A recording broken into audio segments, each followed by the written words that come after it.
Namaste students. Last we discussed de Broglie concept. De Broglie concept is applicable for the microscopic particle like electron, proton and neutrons, but does not apply to macroscopic particles. And because we cannot find the wavelength practically, because when we measure the wavelength of macromolecules, there is very less and we can't measure the value of wavelength. Last we conclude the de Broglie concept, either correlate with the de Broglie concept to the Bohr's model, and at last we said that electrons are moving in orbit in a form of waves, and this way this principle is based on the dual nature of particles. Particles is behave like a wave and behave like a particle. Now Heisenberg uncertainty principle, that is a second most important concept. Heisenberg uncertainty principle. This concept is also applicable for microscopic particles, applicable for microscopic particles. For example, when electrons are moving in an orbit, electron have two things. One is velocity and second is its position.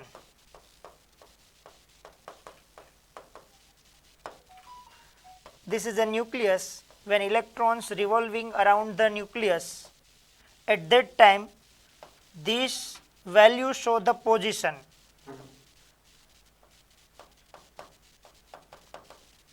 from the nucleus and their velocity.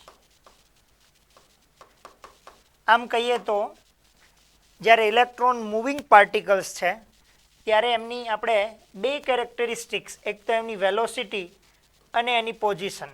Velocity આમ કહીએ તો આપણે velocity multiply by mass, that is known as momentum.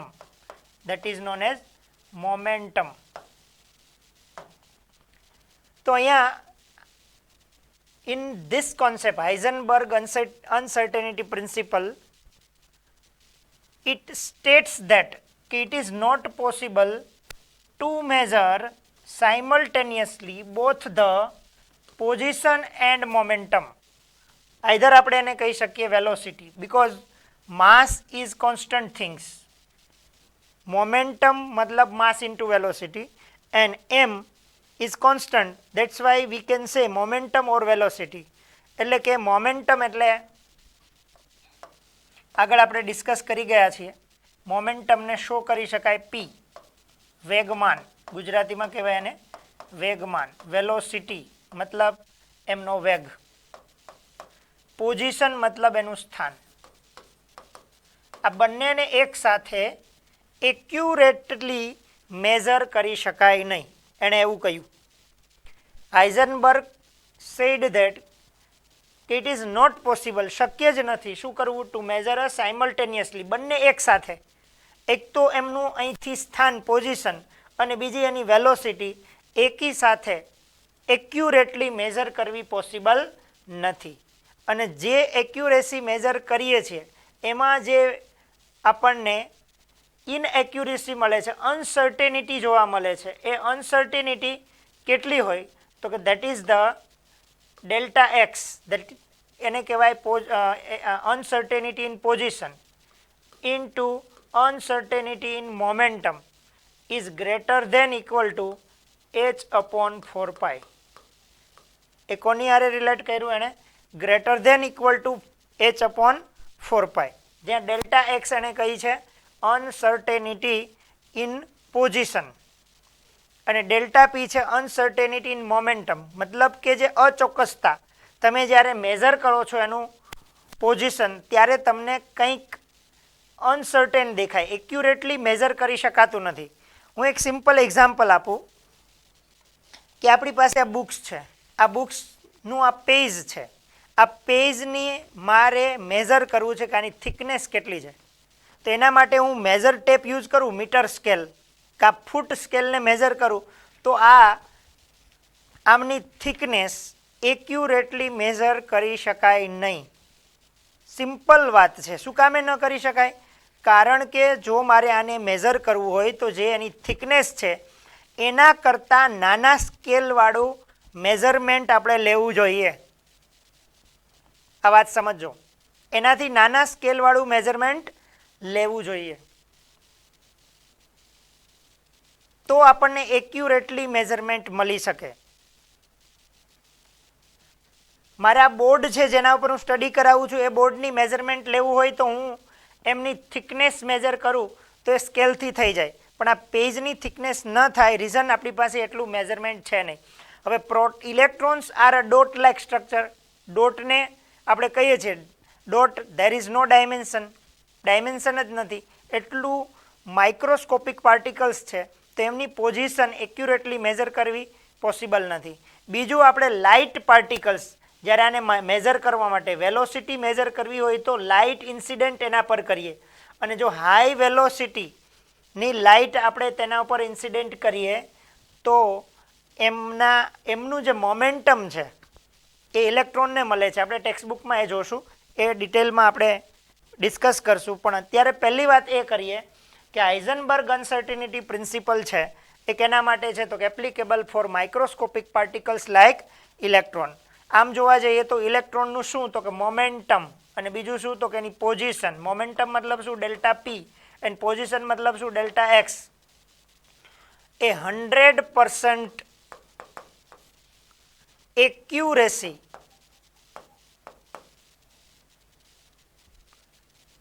થી define કરી શકાય નહીં. આવું કોણે કહ્યું? હાઇઝનબર્ગ. અને આ અનસર્ટેનિટી કેટલી હશે એમના માટે એણે પ્રિડિક્ટ કર્યું કે delta x into delta P is greater than equal to h/4 pi. તો આનો મતલબ એવો થાય કે we can't define position accurately. બોહર્સની સાથે જે વાત કરીએ છીએ, બોહર્સે શું કહ્યું હતું? બોહર્સે પોતાની જે પોસ્ચ્યુલેટ્સ છે એમાં એણે કહ્યું હતું કે electrons are revolving around those orbit where their angular momentum is a multiple of h/2 pi, n multiple of h/2 pi. Accurately એણે કહ્યું કે આ જગ્યાએ જ ઇલેક્ટ્રોન છે, પણ હાઇઝનબર્ગ કહે છે કે ભાઈ ઇલેક્ટ્રોનની પોઝિશન એક્યુરેટલી મેઝર કરી શકાય નહીં. તમે એમ કહી શકો કે ઇલેક્ટ્રોન અહીં હોવો જોઈએ, આટલા એરિયામાં હોવો જોઈએ, પણ તમે એમ ન કહી શકો કે ઇલેક્ટ્રોન અહીંયા જ છે. We can't decide their position accurately, એવું કહેવા માગે છે. અને આ અનસર્ટેનિટી પ્રિન્સિપલનું આ મેથેમેટિકલ ફોર્મ્યુલા થયું delta x into delta P greater than equal to h/4 pi. Simple meaning એ થાય કે we can't predict either define position accurately, just we can find possibility. આપણે શું કરી શકીએ? એમની પોસિબિલિટી મેઝર કરવા જઈ શકીએ. જો આપણે એની પોઝિશન એક્યુરેટલી મેઝર કરવા જઈએ તો એનું મોમેન્ટમ છે એ એક્યુરેટ મેઝર નહીં થાય, અને જો તમે મોમેન્ટમને એક્યુરેટ મેઝર કરવા જશો તો એની પોઝિશનમાં ચેન્જ આવશે. બેમાંથી કોઈ એકની સર્ટેનિટી તમારી પાસેથી જશે, બંને એકસાથે સર્ટેન પ્રિડક્ટ કરી શકાતા નથી. The sign greater than equal to means that the product of delta x and delta p can be either greater than or equal to h/4 pi. It can never be less than h/4 pi. The sign of equality refer to minimum uncertainty and is equal to h/4 pi. Minimum આટલી uncertainty આપણને જોવા મળશે.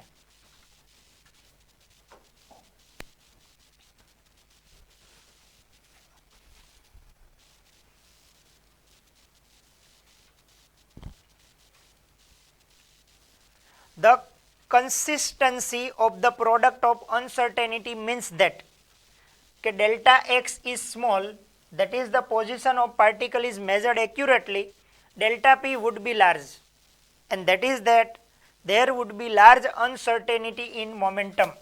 એ એવું કહેવા માંગે છે કે જો delta x into delta p greater than equal to h upon 4 pi, જો તમે ડેલ્ટા એક્સની અંદર શું કહે છે ડેલ્ટા એક્સને ડિક્રીઝ કરશો, અનસર્ટેનિટી આની ડિક્રીઝ કરવા જશો પોઝિશન, તો મોમેન્ટમ શું થઈ જશે ઇન્ક્રીઝ થઈ જશે.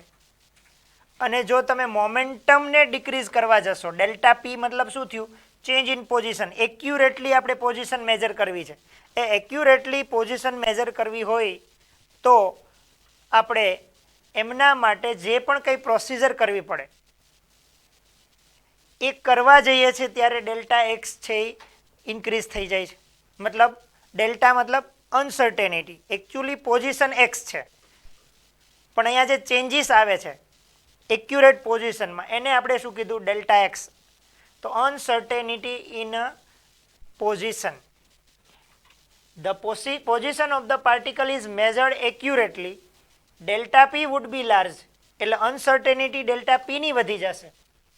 There would be large uncertainty in its momentum. On the other hand, delta p is small, જો delta p ને તમે accurately measure કરશો, accuracy રાખીને, તો શું થશે momentum of the particles is measured more accurately, delta x would be large. તો delta x એટલે કે પોઝિશનની અંદર જે અનસર્ટેનિટી ઇન્ક્રીઝ થઈ જશે, and there would be large uncertainty with regard to the position of the particle. મતલબ એકની uncertainty એકને તમે એકની અનસર્ટેનિટી ઘટાડવા જશો તો બીજાની અનસર્ટેનિટી મતલબ કે પોઝિશન એક્યુરેટ લેવા જશો તો મોમેન્ટમની અંદર અનસર્ટેનિટી વધી જશે, મોમેન્ટમની સર્ટેનિટી વધારવા જશો તો પોઝિશનની uncertainty વધી જશે. In other words, if the position of particle is measured accurately, there will be more error in measurement of momentum, and conversely, if momentum is measured more accurately, the position will not be accurately known. તો આપણે જે અહીંયા કહી શકીએ કે delta x into delta P greater than equal to h upon 4 pi. બીજી વાત એ છે કે P momentum is equal to mass into velocity.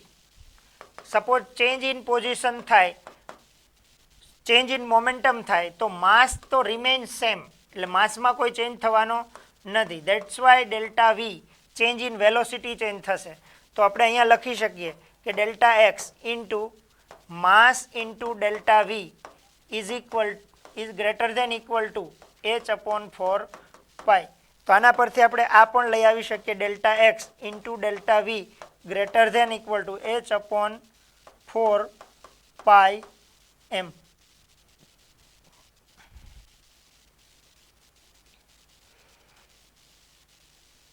તો આના પરથી એ પણ કહી શકાય કે this also measure that the position and velocity of an object can not be simultaneously known with accuracy.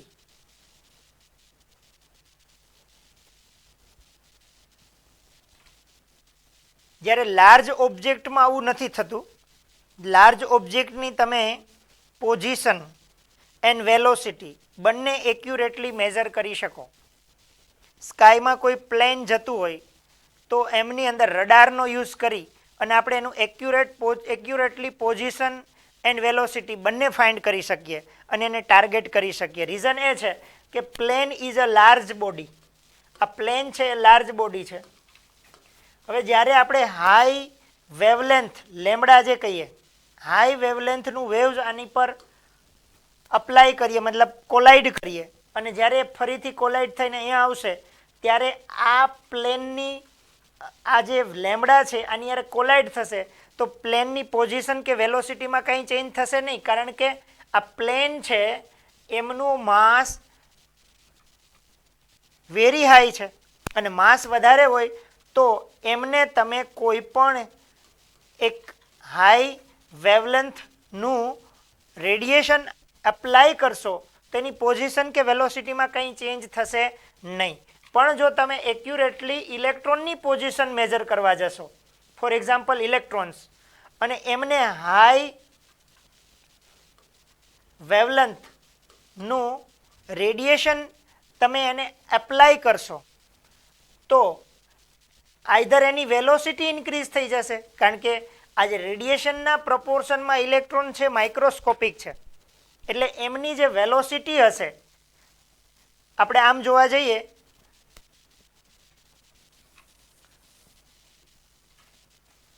Lambda is equal to C by new,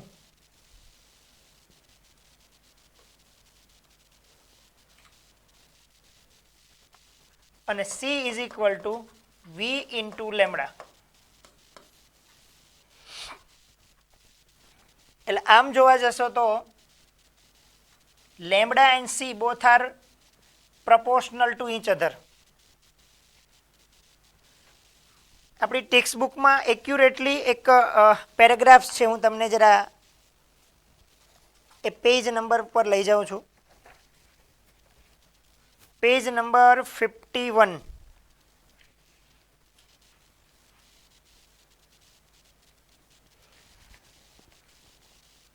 Paragraph number 2. Uncertainty principle can be best understood with the help of example. Suppose you are asked to measure the thickness of a sheet of paper with an unmarked meter stick. Obviously, the result obtained would be extremely inaccurate and meaningless. જો આપણે metre પટ્ટીથી માપવા જઈએ આ એક કાગળની thickness, તો આપણને accurate મળશે નહીં. એનું રીઝન શું? કે in order to obtain any accuracy, એટલે કે એકદમ આપણે ચોકસાઈપૂર્વક માર્ક જોતું હોય તો you should use an instrument graduate, એટલે કે એમાં આંકેલું હોવું જોઈએ, in unit smaller than the thickness of a sheet of paper. એમની જે થિકનેસ છે પેપર કરતાં પણ જે મેઝરમેન્ટ છે એ આપણે મિલીમીટરમાં આંકેલું, આઈધર એનાથી સ્મોલર સ્કેલ માઇક્રો લેવલનું સ્કેલ હોવું જોઈએ. In order to determine the position of an electron, we must use a meter stick calibrated in unit of smaller than dimension of electron. ઇલેક્ટ્રોનના dimension કરતાં પણ less dimension આપણે use કરવું જોઈએ. Keep in mind that electron is considered as a point charged as therefore dimensionless. મેં આગળ કહ્યું તમને કે ઇલેક્ટ્રોન ઇઝ પોઈન્ટ લાઇક છે, એટલે કે એમને ચાર્જડ પાર્ટિકલ્સ છે અને પોઈન્ટ છે, તો પોઈન્ટને ડાયમેન્શન ન હોય. And to observe an electron we can illuminate it with light. જ્યારે આપણે ઇલેક્ટ્રોન્સને, આ ડેરિવેશન જોઈ લેજો સ્ટુડન્ટ, શા માટે આવ્યું છે, એટલે આ પણ યુઝ કરી શકીએ, delta x into delta V greater than equal to h upon 4πm.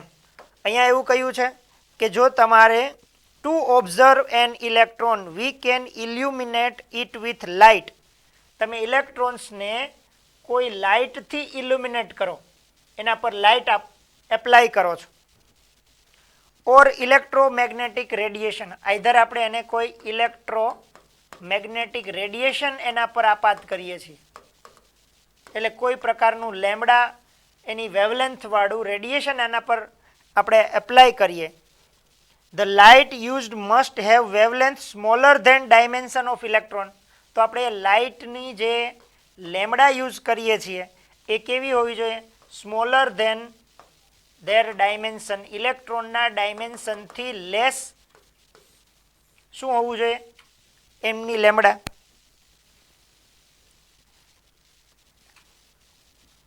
And the high momentum photon of such light, અને આ જો P is equal to આપણે એનું H upon lambda, P is equal to H upon lambda formula છે.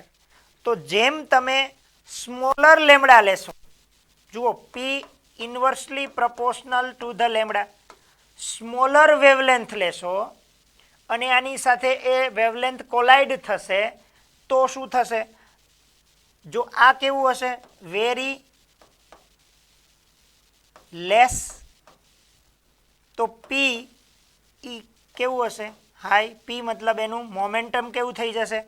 High હશે. કોનું momentum? આ ફોટોનનું, આ લાઇટનું, રેડિયેશનનું.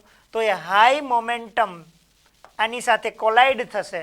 મોમેન્ટમ મતલબ શું? માસ ઇન્ટુ વેલોસિટી. તો આ રેડિયેશનની વેલોસિટી ઇન્ક્રીઝ થઈ જશે અને એની વેલોસિટી ઇન્ક્રીઝ થશે, આની સાથે કોલાઇડ થશે તો આ ઇલેક્ટ્રોનનું પોઝિશનમાં શું આપી દેશે? ચેન્જ આપશે. The light used must have a wavelength smaller than the dimension of an electron and the high momentum photon જેમનું વેવલેન્થ સ્મોલર હોય તો એમનું મોમેન્ટમ હાઈ હોય. would change the energy of electron by collision. આ radiation આની સાથે કોલાઇડ થશે અને એમને કારણે આ ઇલેક્ટ્રોનની એનર્જીમાં શું થઈ જશે? ચેન્જ થઈ જશે. જે ફોટોનની એનર્જી કોણ ગેઇન કરી લેશે? Electrons. And by collision in this process we no doubt would be able to calculate the position of the electron, but we would know very little about the velocity of an electron after the collision. આપણે એની position identify કરી શકશું કેના through? તો કે very less dimension of wavelength. તમે very less dimension જે lambda હોય એ વેવલેન્થ હોય એને આના પર તમે કોલાઇડ કરાવશો તો તમે એની ડેલ્ટા એક્સ એટલે કે પોઝિશનમાં એક્યુરેસી લાવી શકશો. પણ એ હાઈ એનર્જી ફોટોન્સ આની સાથે કોલાઇડ થશે, આની એનર્જી ઇન્ક્રીઝ થશે, એમને કારણે એની વેલોસિટીમાં શું આવી જશે? ચેન્જ આવશે. વેલોસિટી વધી જશે અને વેલોસિટીમાં અનસર્ટેનિટી ઇન્ક્રીઝ થઈ જશે. આ વાત ખાસ સમજવા જેવી છે. એટલા માટે એણે કહ્યું કે એક સાથે કોણ? તો કે position and velocity, either position and momentum can't be predict accurately. બસ એટલું જ સમજવાનું છે, વધારે એમાં ટેન્શન લેવા જેવું નથી. આ એક એક્ઝામ્પલ થ્રુ આપણે સમજ્યા કે જો તમારે એનું પોઝિશન એક્યુરેટલી મેઝર કરવું હોય તો એમના કરતાં જે ઇલેક્ટ્રોન છે એના કરતાં સ્મોલર ડાયમેન્શનનું શું લેવાનું? વેવલેન્થવાળું રેડિયેશન એના પર કોલાઇડ કરો, આપાત કરો તો એ સમયે આપણે શું જાણી શકશું? ડેલ્ટા એક્સ એક્યુરેટલી, મતલબ કે એક્સ પોઝિશન એક્યુરેટલી. તો એની સામે એ ફોટોનની એનર્જી કેવી હશે? હાઈ હશે. બિકોઝ લેમડા સ્મોલ હોય તો એ રેડિયેશનનો મોમેન્ટમ હાઈ થશે બિકોઝ ઇન્વર્સલી પ્રોપોર્શનેટ છે અને એવું હાઈ એનર્જી ફોટોન્સ એની હારે કોલાઇડ થશે તો એ energy of photon electron increase થશે. એમને કારણે એની વેલોસિટી કાઇનેટિક એનર્જી ઇન્ક્રીઝ થશે, વેલોસિટી ઇન્ક્રીઝ થશે. તો જે વેલોસિટી આપણે મેઝર કરવી છે, આઈધર મોમેન્ટમ મેઝર કરવું છે, એ એક્યુરેટલી મેઝર થઈ શકશે નહીં. એકને તમે એક્યુરેટલી મેઝર કરવા જશો તો બીજાની એક્યુરેસી શું થઈ જશે? વધી જશે. અનસર્ટેનિટી વધી જશે. તો આમ એટલાસ્ટ કહી શકીએ કે delta x into delta P is greater than equal to h upon 4π. અને જો delta x into delta V greater than equal to h upon 4π into એમ.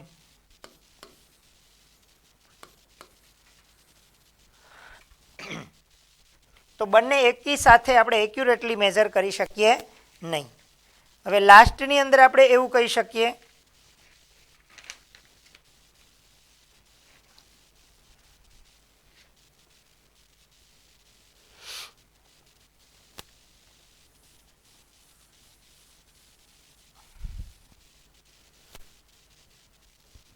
આમને રિલેટેડ ક્વેશ્ચન્સ જોઈ લઈએ.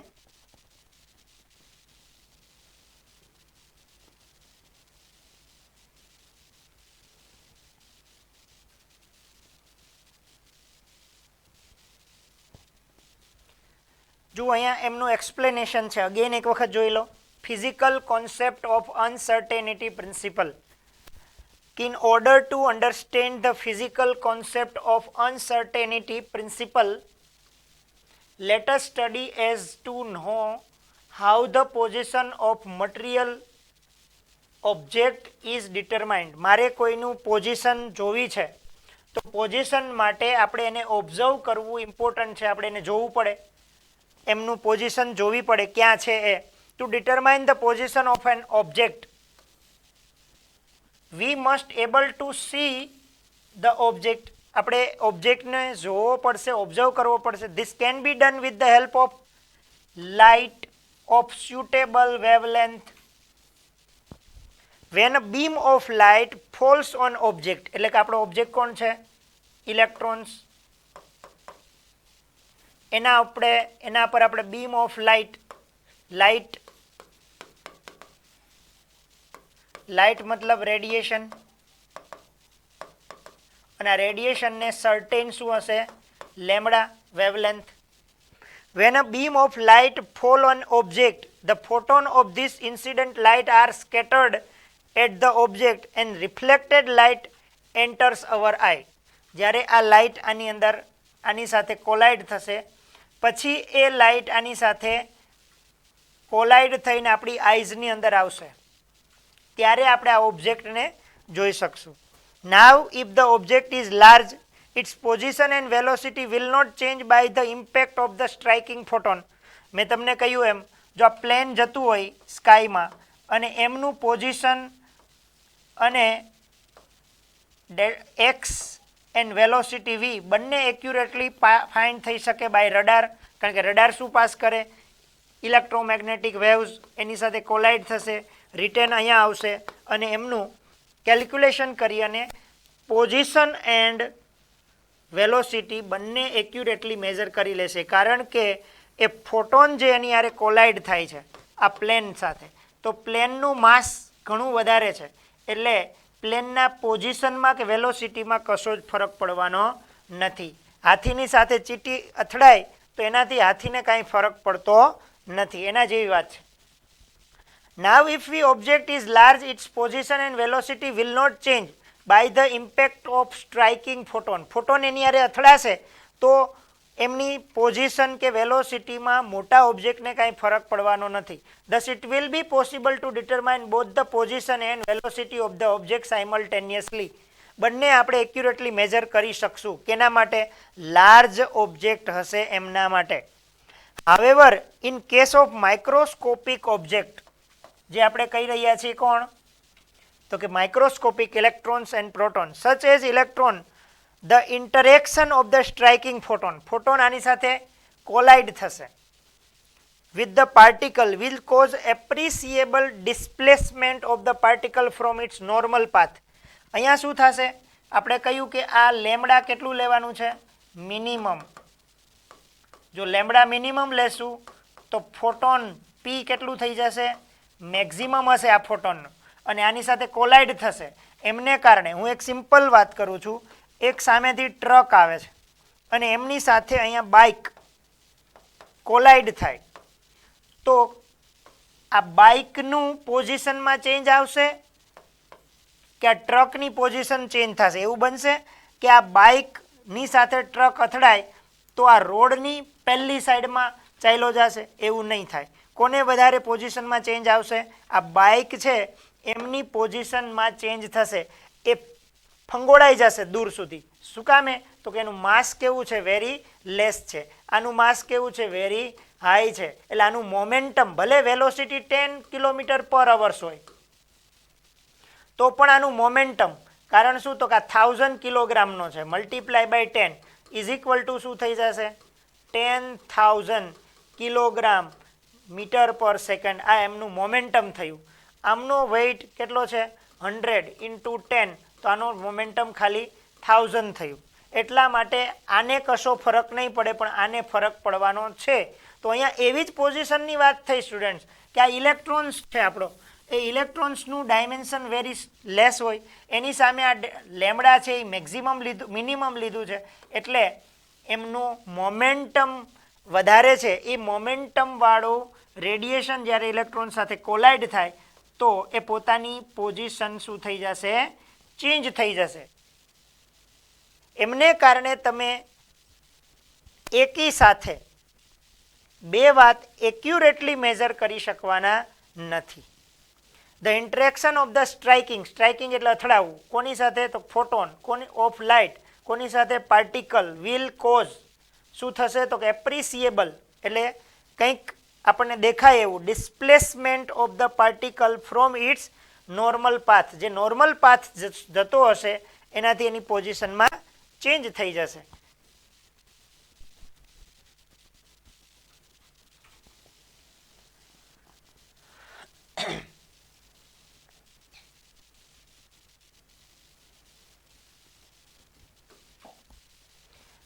As a result of this, particle undergoes a considerable change in its path and velocity. Either we can say momentum due to the impact a single photon used to observe it. Thus, the very act of measuring the position of microscopic particle cause a change in its momentum. તો અહીંયા જુઓ એક original path આપ્યો છે આ ઇલેક્ટ્રોન્સનો. Original path of electrons.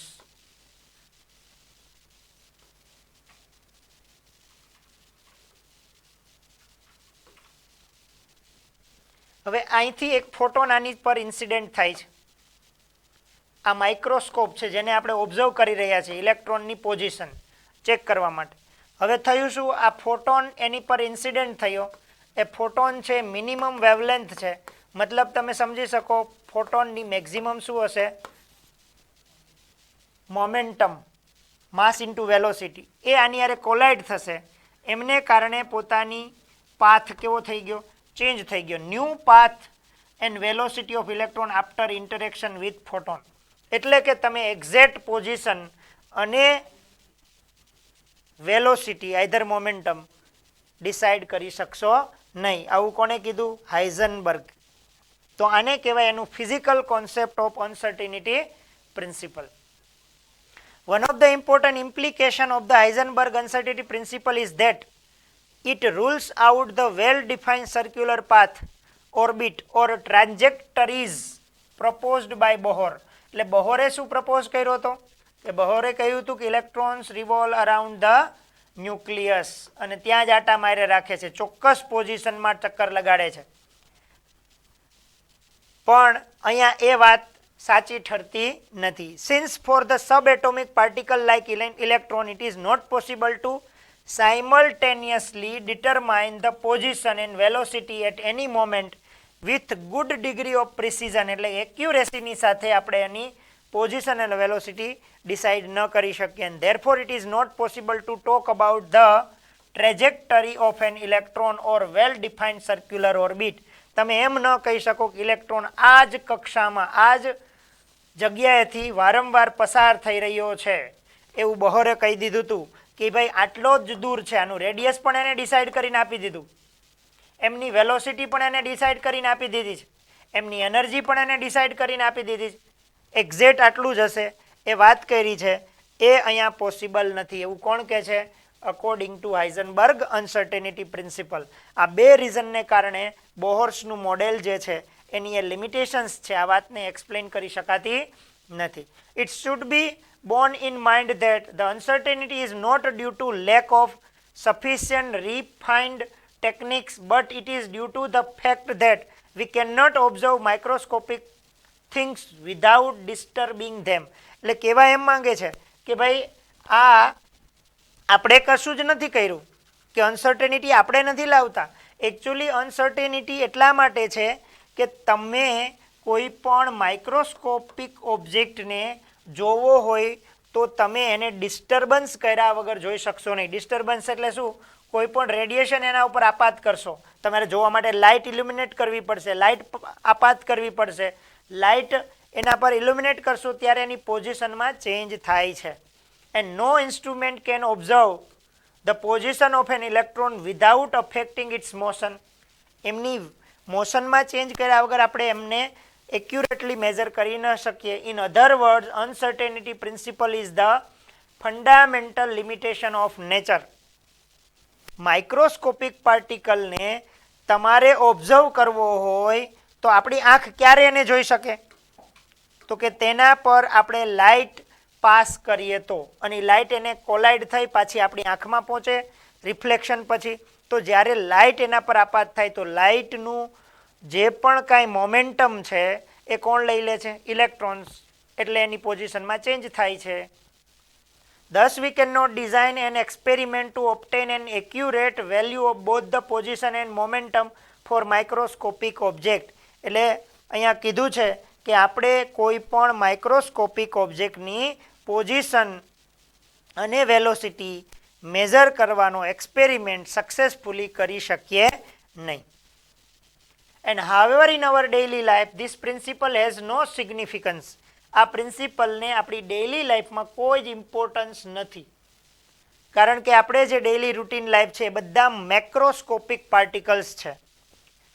because we come across only large object and the object which can observe with naked eye without altering their motion, and the position and velocity of this object can be determined accurately because in these cases during the interaction between the object and measuring device the changes in position and velocity are negligible.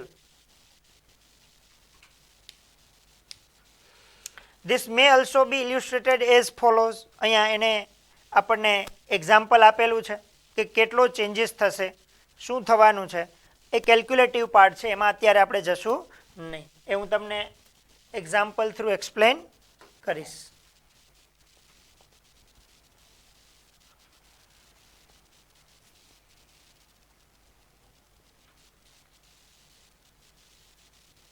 ચાલો, આટલું clear કર્યા પછી તમને હું એવું suggest કરીશ કે Gujarati medium English medium બંને okay students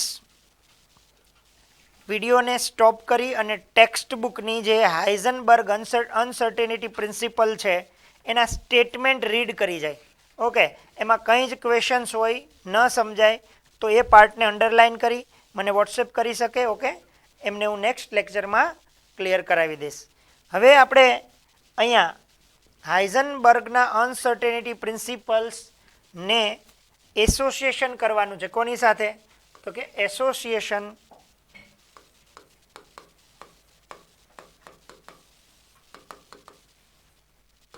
of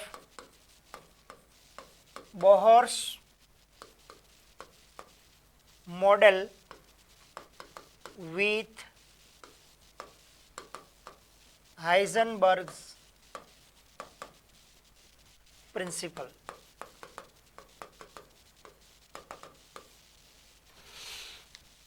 We already know this is a positive charged. Here is electrons. આ ઇલેક્ટ્રોન્સ છે એનું રેડિયસ છે. ઇલેક્ટ્રોનનું રેડિયસનું ફોર્મ્યુલા આપણે બધા જાણીએ છીએ, 0.529 ઇન્ટુ n²/z એંગસ્ટ્રોમ.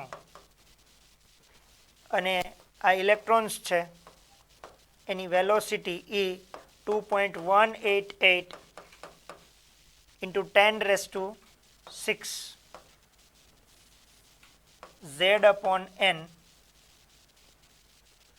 તો અહીંયા જે આ પોઝિશન છે આ એમની વેલોસિટી કોણે બોહર્સે એક્યુરેટલી કહી દીધી છે. પોઝિશન એન્ડ વેલોસિટી એણે શું કરી દીધી છે? 100% એક્યુરેટ આપી દીધી છે કે ઇલેક્ટ્રોન્સ અહીંયા જ મળશે. 100% ક્યોર કરી દીધી. કોણે કરી દીધી છે? બોહર્સ. પણ according to this things Heisenberg, according to Heisenberg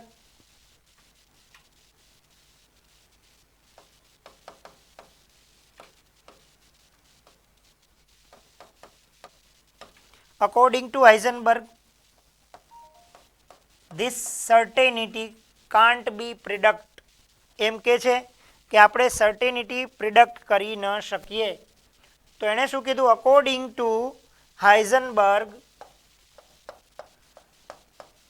according to Heisenberg's uncertainty principle, we can only define word સમજો probability of finding electrons around the nucleus. According to Heisenberg uncertainty principle, we can only define probability, electrons આપણને મળી આવવાની આપણે probability decide કરી શકીએ, exact position આપણે find કરી શકીએ નહીં. આપણે કહી શકીએ કે આટલી જગ્યામાં ક્યાંક ઇલેક્ટ્રોન હોવો જોઈએ, but we can't predict 100% position and we can't predict 100% position and velocity according to this principle. તો આ લાસ્ટ લાઇન છે એ આપણે બોહર્સ મોડેલ અને હાઇઝનબર્ગ અનસર્ટેનિટી પ્રિન્સિપલને એસોસિએટ કરે છે કે આપણે પ્રોબેબિલિટી ફાઇન્ડ કરી શકીએ, નહીં કે એમની એક્ઝેક્ટ પોઝિશન. આટલું આપણે અહીંથી સમજવાનું છે. એમને રિલેટેડ કોઈ ક્વેશ્ચન્સ આપણે અહીંયા જરા ડિસ્કસ કરીએ. ઓકે, તો આપણને અહીંયા કશું જ નથી, જસ્ટ ઓનલી આપણે વેલ્યુ પુટ કરશું. આના બેઝડ ક્વેશ્ચન્સ, આનો સ્ક્રીનશોટ લઈ લેજો સ્ટુડન્ટ્સ. ઓકે, એક ક્વેશ્ચન્સ છે, હું અહીંયા લઈ લઉં છું ક્વેશ્ચન્સ કે પ્રોટોન is moving with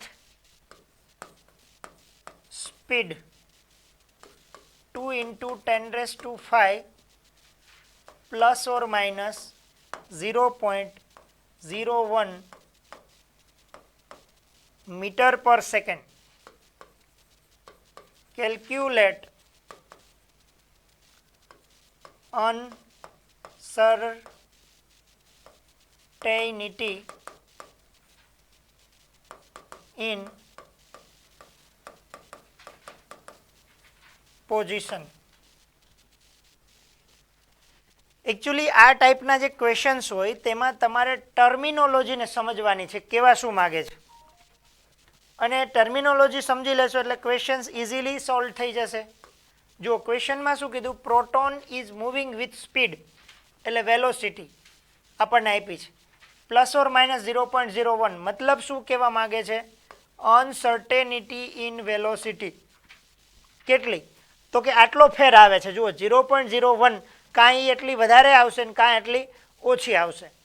તો અહીંયા ચેન્જ કેટલો છે, 0.01 મીટર પર સેકન્ડ. એ આપણા માટે થઈ જશે uncertainty in velocity. Then calculate uncertainty in position delta x find કરવાનો છે. આપણે વેલોસિટી માટે 2 into 10⁵ નથી લેવાના, આટલું અનસર્ટેનિટી છે, મતલબ આ પ્લસ ઓર માઇનસ આપણને શું બતાવે છે, એની અનસર્ટેનિટી બતાવે છે, એટલે ડેલ્ટા વી આપણને મળી જશે. હવે આપણી પાસે ફોર્મ્યુલા છે, Heisenberg uncertainty principle delta x into delta V greater than equal to, આપણે અહીંયા શું લેવાનું, ઇક્વલ ટુ h/4 ઇન્ટુ એમ. હવે આપણે ડેલ્ટા એક્સ જોતું હોય તો delta x is equal two value put કરવાની 6.626 into 10⁻³ into 3.14 into mass of proton into 0.01. આ વેલ્યુ પુટ કરો અને ડેલ્ટા એક્સ જે પણ કાંઈ આવે એનો આન્સર અહીંયા કરી આપો.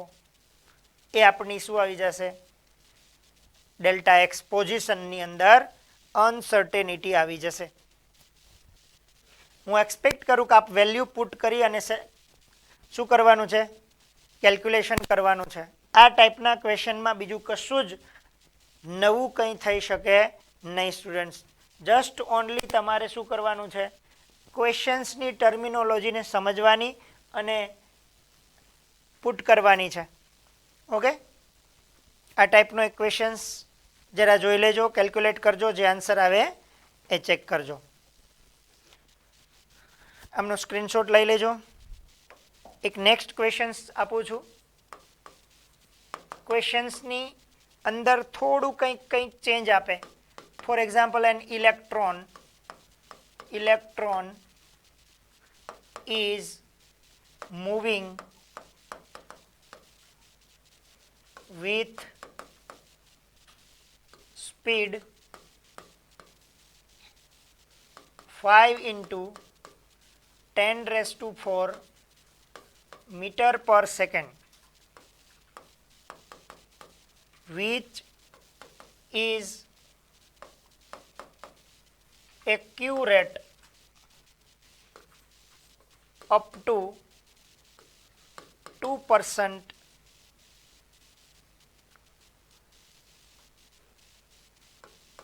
Calculate the error in position of electron.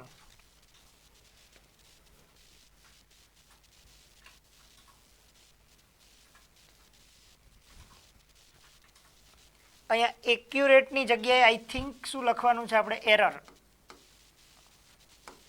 Error up to 2%. તો અહીંયા વેલોસિટી કેટલી આપી છે? 5 into 10 raised to 4. તો આપણે એરર કેવી રીતે મેળવશું? તો કે delta v is equal to 5 into 10 raised to 4 into 2%. તો પર્સન્ટેજ કાઢવાય તો ડિવાઈડ બાય 100.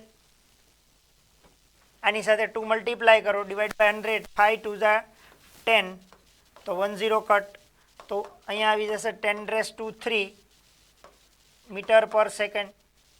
આ ડેલ્ટા વી આવ્યું છે. હવે આપણી પાસે ફોર્મ્યુલા છે delta x into delta v is equal to h upon 4 pi into m. અહીંયા ઇલેક્ટ્રોન્સ છે તો આપ ડેલ્ટા એક્સ ફાઇન્ડ કરવું હોય તો h upon 4 pi m into delta v. આ બધાની વેલ્યુ અહીંયા પુટ કરો અને ક્વેશ્ચન્સ સોલ્વ થઈ જશે. જસ્ટ જો અહીંયા ટર્મિનોલોજી ચેન્જ થઈ. અહીંયા શું આપ્યું? 5 into 10 raised to 4 meter per second which is accurate as the error up to 2%. તો તમારે અહીં શું કરવાનું રહે? આ જે પણ આન્સર આવે છે એને 2% થી મલ્ટીપ્લાય કરો. 2% મતલબ 2/100 થી મલ્ટીપ્લાય થશે. Okay, is equal two 10 raised to જે પણ આન્સર આવી આપણું એરર થઈ ગયું. આઈધર એને આપણે કહી શકીએ અનસર્ટેનિટી ઇન અ વેલોસિટી મળી જશે અને એ વેલ્યુ આપણે એમાં પુટ કરશું અને આ ફોર્મ્યુલામાં વેલ્યુ પુટ કરી અને તમે આનો આન્સર લાવી શકો. હાઇઝનબર્ગ અનસર્ટેનિટી પ્રિન્સિપલમાં ખાસ તો બીજું કશું જ નથી હોતું. તમારે ટર્મિનોલોજી ક્વેશ્ચનની સમજી અને એની વેલ્યુ પુટ કરવાની હોય છે. તો અહીંયા આમ જોવા જઈએ તો અનસર્ટેનિટી પ્રિન્સિપલના મેઇન જે ટોપિક્સ હતા ક્લિયર થાય છે. હવે આપણી પાસે જે એક્ઝામ્પલ્સ છે એમને ડિસ્કસ કરીએ. આ ક્વેશ્ચન્સ બંને નોટ ડાઉન કરી લેજો, આમનું કેલ્ક્યુલેશન કરજો અને શું આન્સર આવે એ તમારે ફાઇન્ડ કરવાનો છે સ્ટુડન્ટ્સ વેલ્યુ પુટ કરીને. Okay,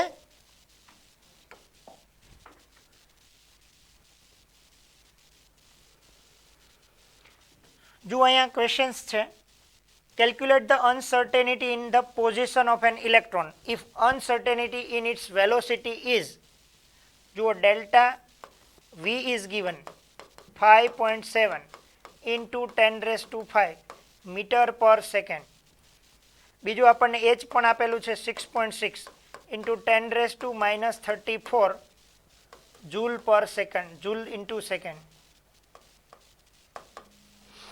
And mass of electron is 9.1 into 10 raised to minus 31 kilogram. Uncertainty in position find કરવાની છે તો delta x is equal to h upon 4 pi m into delta v. તો આપણે અહીં value put કરવાની 6.6 into 10 raised to minus 34. આગળ ક્યાંક મેં minus 31 xyz લીધેલા હતા, જરા એ ચેક કરી લેજો. જે વેલ્યુ રાઈટ હોય એ જ મૂકવાની છે.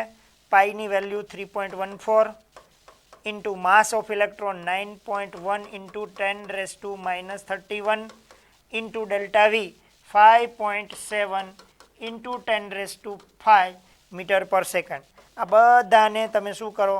સિમ્પ્લિફાય કરશો એટલે આપણો આન્સર આવી જશે. ઓકે, અહીંયા કેલ્ક્યુલેટિવ પાર્ટ સિવાય કશું જ નથી. ઓકે, ટર્મિનોલોજી સમજી, ટર્મ્સ સમજી અને એની વેલ્યુ પુટ કરવાની છે. ઓકે, તો આપણને અહીંથી આપણને શું મળી જશે? અનસર્ટેનિટી મળી જશે. આમ જોવા જઈએ તો જો વેલ્યુ બધી જ અહીંયા પુટ કરેલી છે.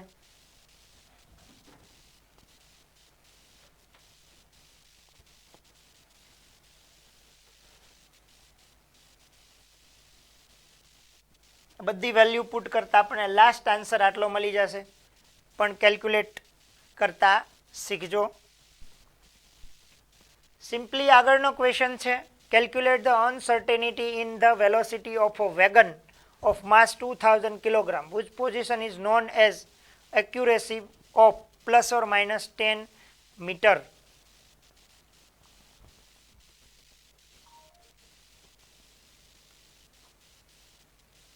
Velocity delta V is equal to h upon 4 pi m into delta x. જુઓ h 6.6 into 10 raised to minus 34, 4 into pi ની value 3.14, mass 2000 kilogram, 2000 kilogram, delta x plus or minus 10, એટલે આગળ લખી શકો પ્લસ ઓર માઇનસ 10. આ બધાને તમે સિગ્નિફાઈ કરો, સિમ્પ્લિફાઈ કરો. જે પણ કંઈ આન્સર આવશે એ આપણે અહીંયા ફાઇન્ડ કરવાનો છે, જે આપણને મળી જશે. જુઓ 6.626 into 10 raise to minus 34, 4 into 3.14, 2000 kilogram into 10.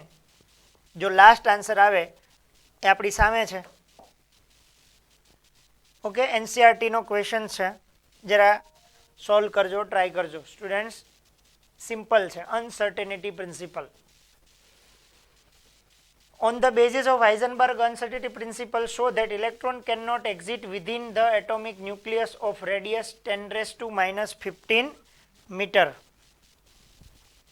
જુઓ ક્વેશ્ચન્સ કંઈક નવા પ્રમાણે લાગે, પણ જુઓ આને ટર્મિનોલોજી જોવાની છે.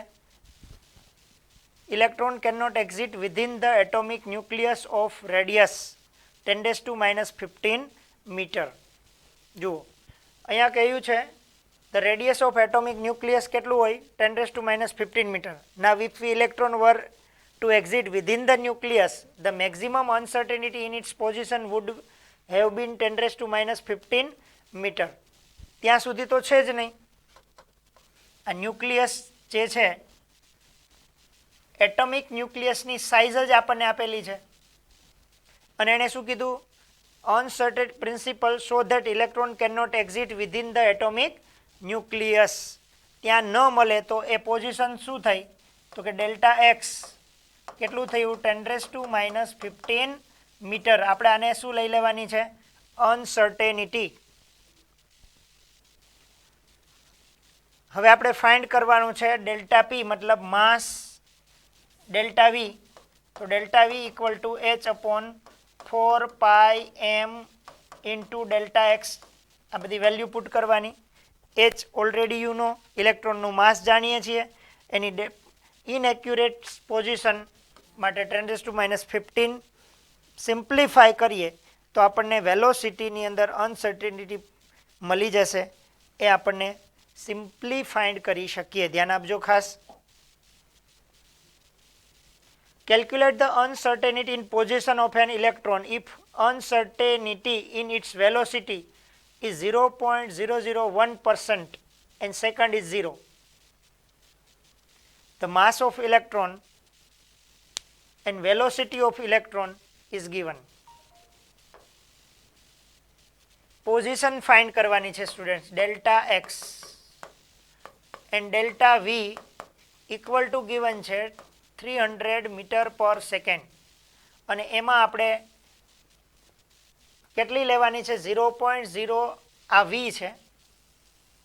હવે વી પરથી ડેલ્ટા વી જોતું હોય તો 300 મલ્ટીપ્લાય બાય 0.001 પર્સન્ટેજ છે, ડિવાઈડ બાય 100. તો અહીંયા આવશે 0.003 મીટર પર સેકન્ડ, અને ત્યારબાદ delta x is equal to h/4πm into delta v. આ વેલ્યુ પુટ કરવાની થાય સ્ટુડન્ટ્સ, અને જે આન્સર આવશે એ આપણને શું આપશે? Uncertainty in position. અહીંયા 300 મીટર પર સેકન્ડ એની વેલોસિટી ગિવન છે. આપણે એમની અનસર્ટેનિટી વેલોસિટીમાં 0.01%, તો 0.01% હોય તો ડિવાઈડ બાય 100 કરવું પડે, મલ્ટીપ્લાય 300. વેલોસિટીના 0.01% છે. ઓકે, ટ્રાય કરજો આ ક્વેશ્ચન્સને સોલ્વ કરવાની. પહેલું આપણે કહ્યું, જુઓ 300 0.01 ડિવાઈડ બાય 100 એટલે એ આવી ગયું ડેલ્ટા વી.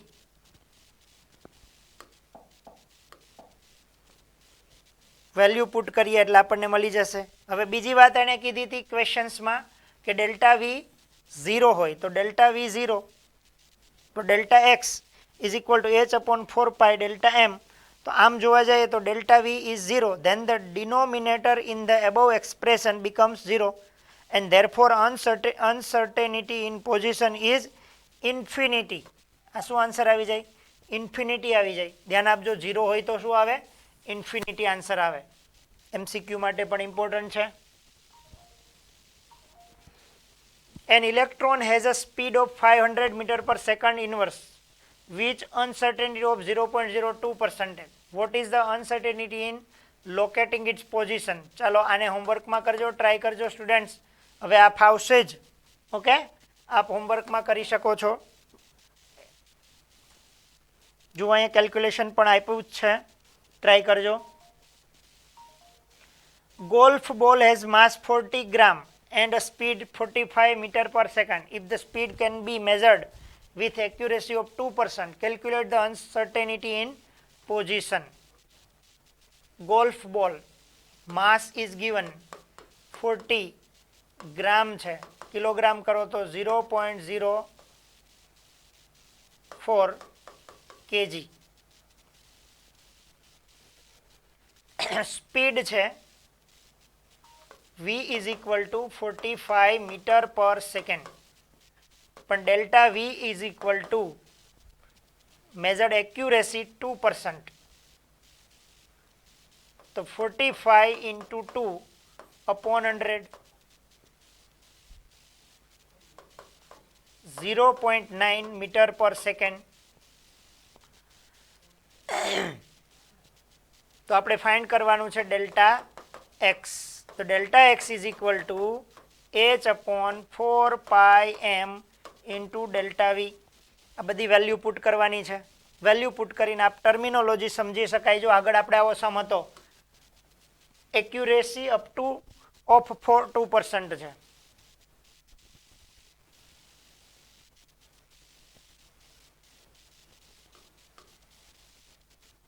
.9 મીટર પર સેકન્ડ.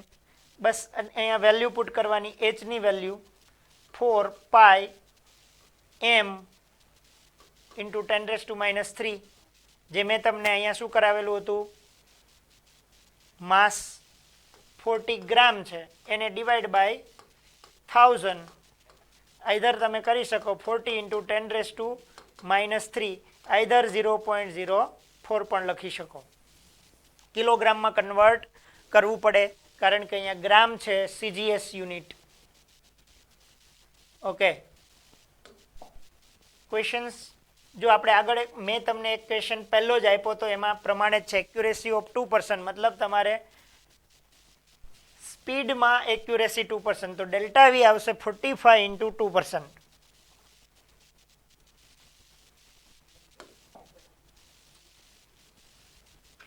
બધામાં કેલ્ક્યુલેશન તમારે કરવાનું છે, ટાઈમ વેસ્ટ નથી કરતો સ્ટુડન્ટ્સ, ધ્યાન આપજો. એનસીઆરટીનો ક્વેશ્ચન છે આપણી પાસે. If the position of the electron is measured within the accuracy nanometer, calculate the uncertainty in momentum of the electron. If the suppose the momentum of the electron is h/4π into 0.05 nanometer, is there any problem in defining this value?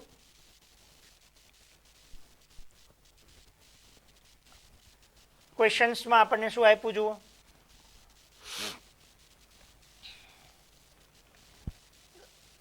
measured within accuracy 0.002 nanometre, એટલે એ કોણ છે, change in position delta x plus or minus 0.02 nanometre. આપણે જોઈએ છે metre, તો multiply by 10⁻⁹ metre. Delta p equal to h upon 4π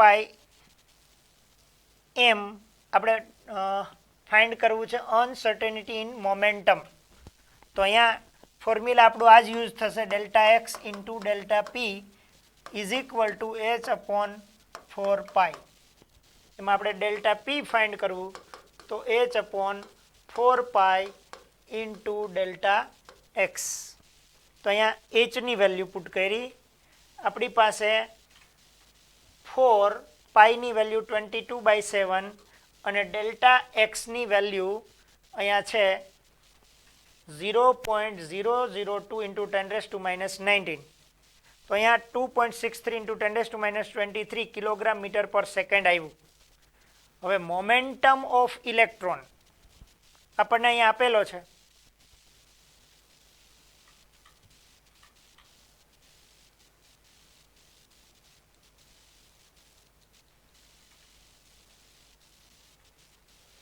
હવે momentum P is equal to h upon 4 પાઈની વેલ્યુ 22/7 ઇન્ટુ 0.05 નેનોમીટર એટલે ઇન્ટુ 10⁻⁹.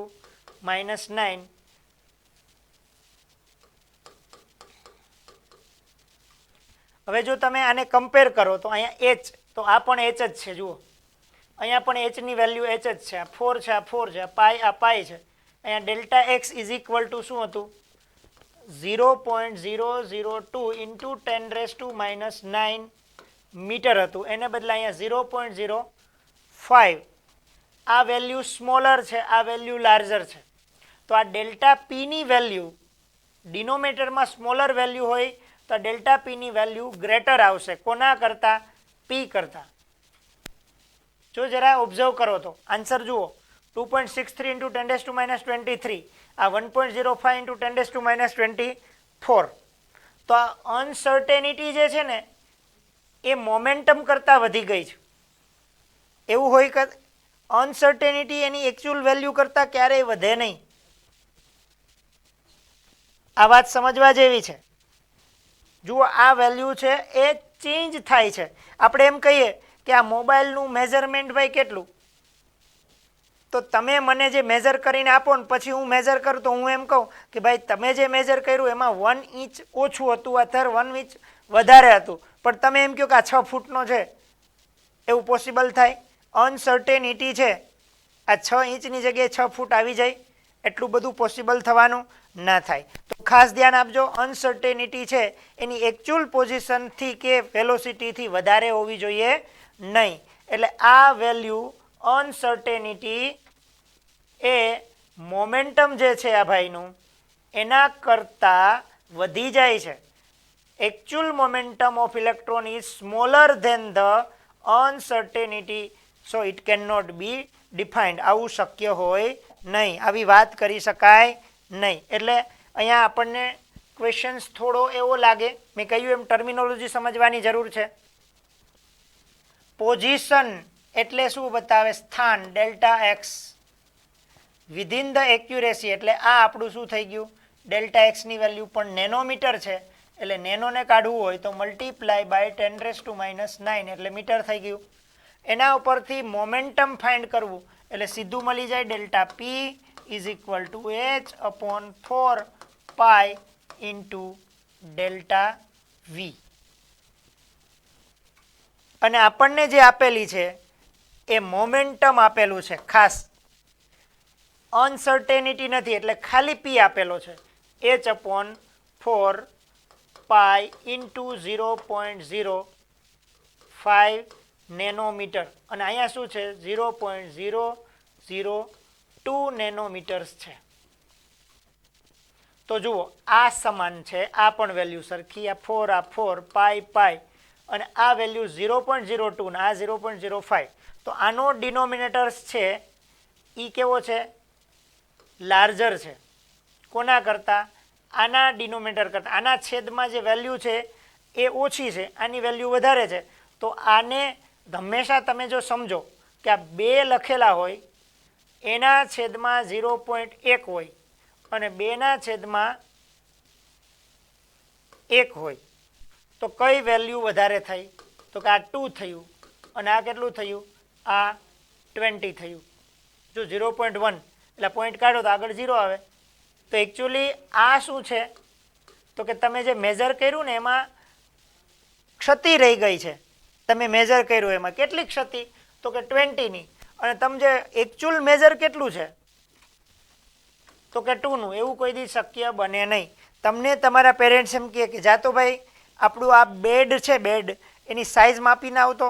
તો એકચ્યુઅલી 6 ફૂટનું બેડ હોય તો તમે માપીને આવો કે ડેડી આ 18 ફૂટ છે, પણ હકીકતે 6 ફૂટમાં તમે કદાચ 2 ઇંચ નાનું મોટું કરો કે 6.5 કરી નાખો તો 0.5ની ક્ષતિ આવી, ઇનએક્યુરેસી આવી. એવું બની શકે કે જે માપ હોય એના કરતાં તમે વધારે માપની ઇનએક્યુરેસી લાવ્યો, તો એ કોઈ દી શક્ય બનવાનું નથી. તો આ મોમેન્ટમ જે છે ને, મોમેન્ટમ એટલે શું? મેં આની પહેલાં કીધું વેગમાન. વેગમાન આપણને જે આપ્યું છે એ વેલ્યુ કરતાં મોમેન્ટમની જે અનસર્ટેનિટી છે એ વધી જાય છે, માટે આ વાત શક્ય નથી.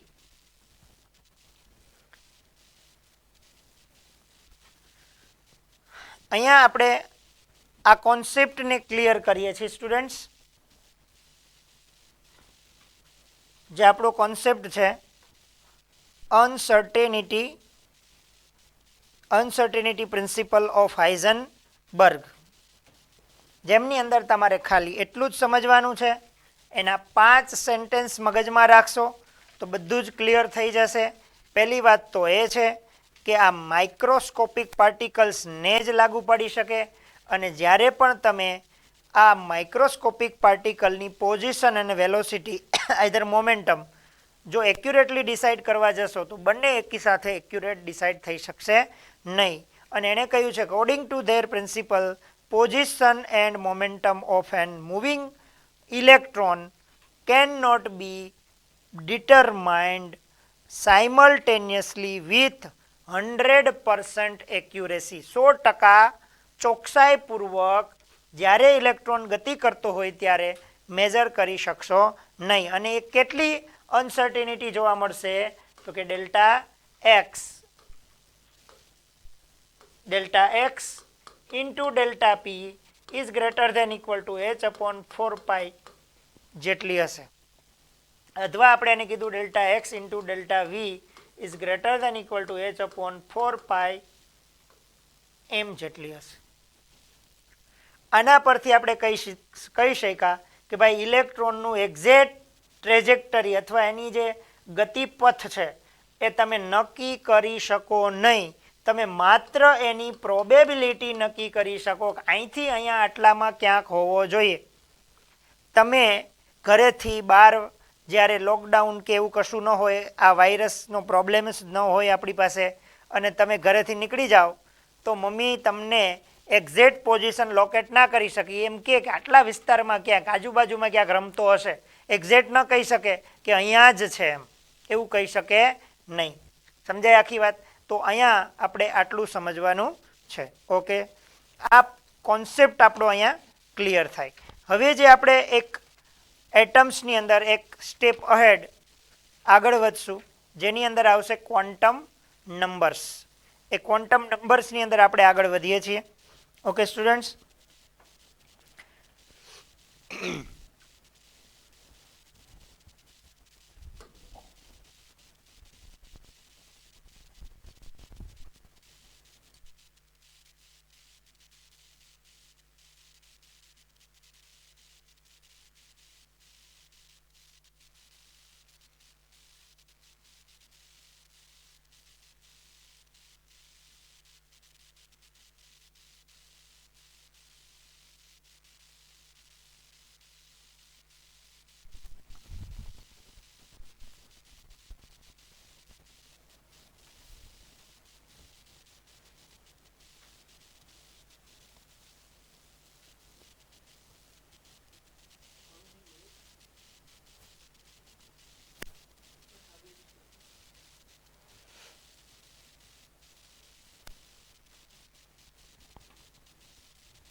next topic is quantum numbers.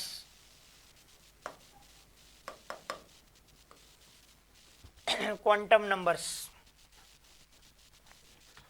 આપણને એમ થશે what is a quantum number? Quantum number, that is the set of numbers which are required to define the exact location of an electron in an atom. આપણે એવા સેટનો એક number decide કરવા જઈ રહ્યા છીએ. સેટ ઓફ નંબર્સ, એક નથી, એક કરતાં વધારે છે, એટલે આપણે શું કહ્યું? That is a set of numbers. એ શું કરે છે? તો કે વિચ આર રિક્વાયર્ડ ટુ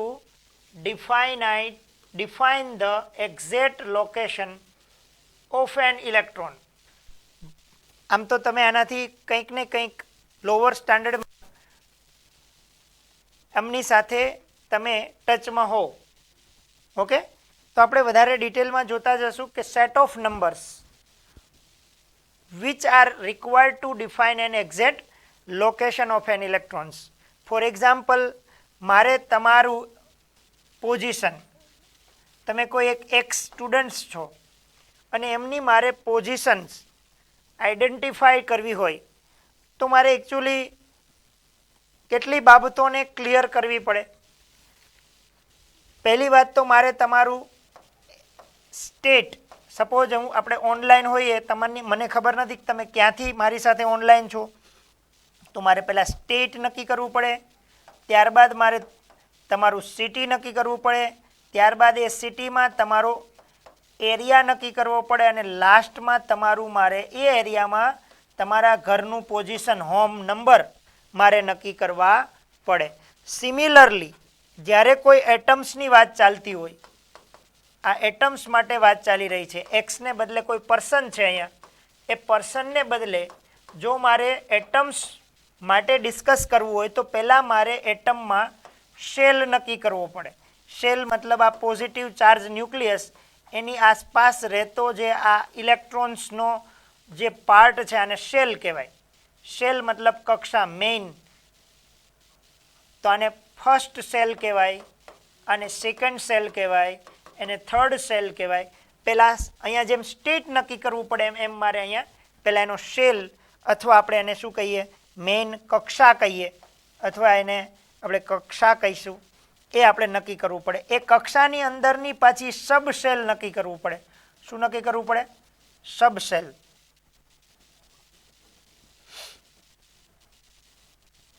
એ સબ સેલની અંદર મારે શું નક્કી કરવું પડે? ઓર્બિટ,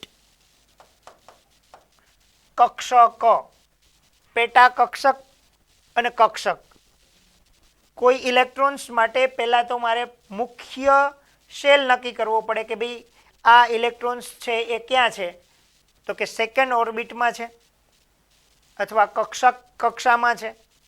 એમાં મારે પાછું ક્યાં જવું પડે કે કઈ કક્ષા છે? 2p છે, 2s છે, 3p છે. થર્ડમાં હોય તો આપણે શું કહી શકીએ? 3s હોવી જોઈએ, 3p હોવી જોઈએ, 3d. આ 3 છે ને એ આપણને શેલ નક્કી કરી દે. આ s અને p છે એ આપણને સબ શેલ નક્કી કરી દે. અને એમની અંદર ઓર્બિટ કે 3px છે કે 3py છે કે 3pz છે એ આપણને નક્કી કરીને આપે.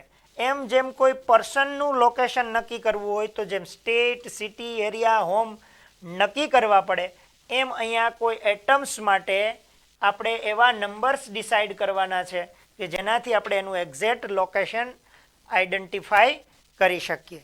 અહીંયા આપણે જનરલી 4 ક્વોન્ટમ નંબર્સ ડિસાઇડ કરવાના છે. First one, that is known as principal quantum numbers. Quantum numbers, principal quantum numbers. Second is azimuthal quantum numbers. Either આપણે એને બીજું નામ કહીએ છીએ or angular quantum numbers. Third one magnetic quantum numbers. Fourth one spin quantum numbers. Principal quantum નંબરનો જે symbol છે એ એન છે. એઝ્યુમથલ ક્વોન્ટમ નંબર એનો સિમ્બોલ એલ છે. મેગ્નેટિક ક્વોન્ટમ નંબરનો સિમ્બોલ એમ છે અને સ્પિન ક્વોન્ટમ નંબરનો સિમ્બોલ એસ છે. આ જે ફર્સ્ટ 3 1 પ્રિન્સિપલ મતલબ એન, એલ અને m, first 3 quantum number, principal quantum number, azimuthal quantum number, magnetic quantum numbers, આ ત્રણ જે વેલ્યુ છે એ મેથેમેટિકલી ડિરાઇવ્ડ છે. કેવી રીતે છે? Mathematically derived. ક્યાંથી છે? તો કે ફ્રોમ શ્રોડિંજર ઇક્વેશન. આપણે ડિટેલમાં શ્રોડિંજર ઇક્વેશનને સ્ટડી કરવાના છીએ લાસ્ટ ટોપિકમાં. ઓકે, ત્યારે શ્રોડિંજરના મેથેમેટિકલ ડેરિવેશનમાં આપણને એન, એલ અને એમ ત્યાંથી ઉતરી આવ્યા છે. જ્યારે આ એસ છે એ આપણો થિયોરેટિકલ કોન્સેપ્ટ છે, થિયોરેટિકલી ડિરાઇવ્ડ કરેલું છે, એ મેથેમેટિકલી ડિરાઇવ્ડ નથી, શ્રોડિંજરના ઇક્વેશનથી ડિરાઇવ્ડ નથી, એ થિયોરેટિકલી ડિરાઇવ્ડ છે. તો આમ ક્વોન્ટમ નંબર્સ મેઇનલી સ્ટુડન્ટ્સ આમના ઉપર based questions JEE, NEET, GUJCET કે લોકલ એક્ઝામ કોઈ પણ કહેશો, એકાદો ક્વેશ્ચન ઓલવેઝ હોય છે. અને આ જે બેઝિક છે, ઓકે, અહીંયા સમજવાની ટ્રાય કરશો તો બહુ ઇઝી મેથેમેટિકલ્સ છે. પહેલું તો આપણને યાદ રહેવું જોઈએ કે 4 principal quantum number 1, 2, 3 and 4. First one is principal quantum number, second is azimuthal quantum number or angular momentum quantum number, magnetic quantum number and spin quantum number. Principal quantum number, azimuthal quantum number, either angular quantum number, magnetic quantum number and spin quantum number. હવે આપણે ડિટેલમાં 1 by 1 which discuss કરતા જઈએ કે principal quantum number કોણ છે. ચાલો આનો સ્ક્રીનશોટ લઈ લેજો. First one, that is a principal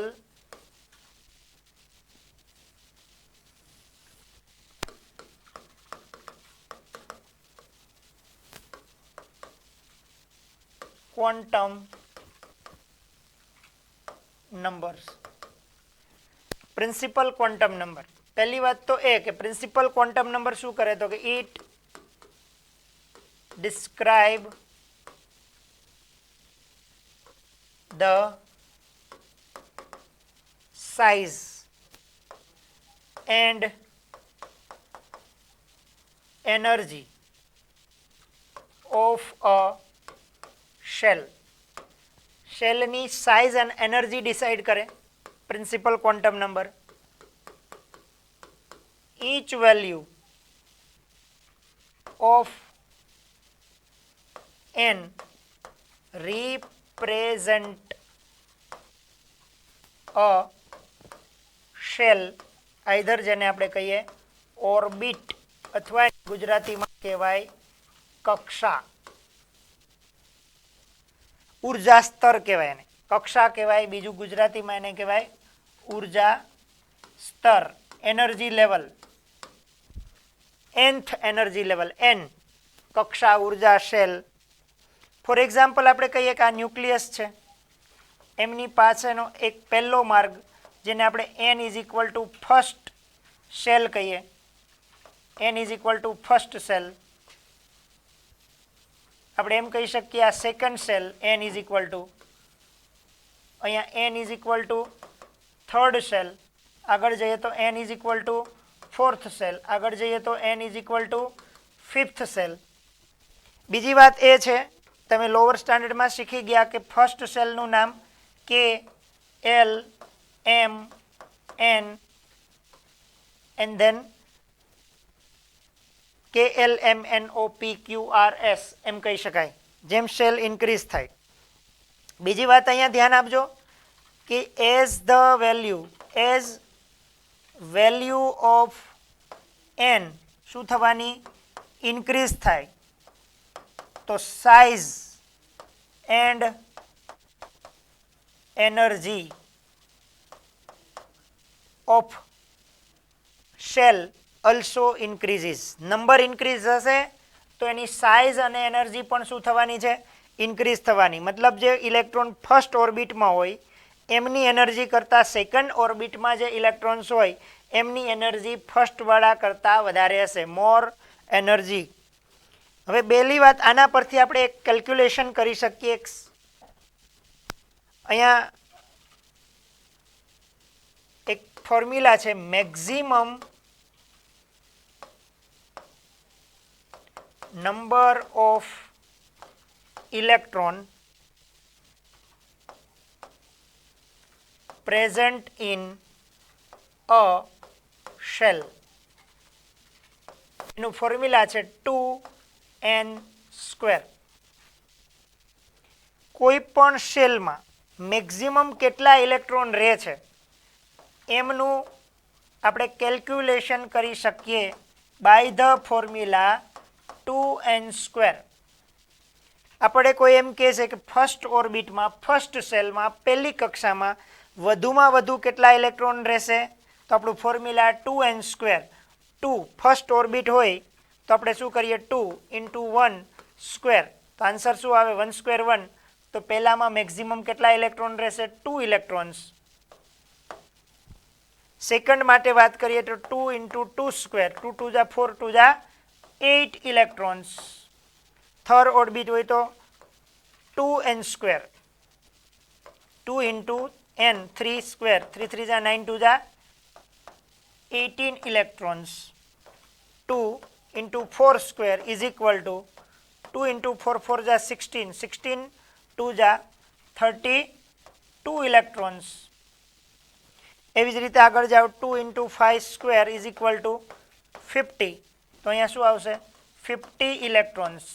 તમને એવો ક્વેશ્ચન્સ થશે કે સર આપણે તો 9th 10thમાં ભણતા ત્યારે આપણે આવું કંઈક લેતા, પહેલામાં 2, બીજામાં 8, 8, 18, 18, 32, 32 એન્ડ તો આ જે એકચ્યુઅલ ઇલેક્ટ્રોનિક કન્ફિગ્યુરેશનમાં આપણે આવું લેતા હોઈએ છીએ એવું શા માટે ડિફરન્સ છે તો આપણે પિરિયોડિક ટેબલમાં જ્યારે ડિટેલમાં સ્ટડી કરશું ત્યારે આપણને ખબર પડી જશે.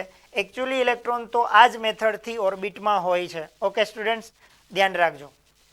તો અહીંયાથી આપણે કહી શકીએ આને આપણે કહીએ nth શેલ અને અહીંયા લખી શકીએ મેક્સિમમ નંબર ઓફ ઇલેક્ટ્રોન્સ કેટલા તો કે 2n². સપોઝ કે first cell, second cell, third, fourth, fifth. તો ફર્સ્ટ સેલમાં મેક્સિમમ કેટલા 2 × 1² is equal to 2, 2 × 2² is equal to 8, 2 × 3² is equal to 18, 2 × 4² is equal to 32, 2 × 5² is equal to 50.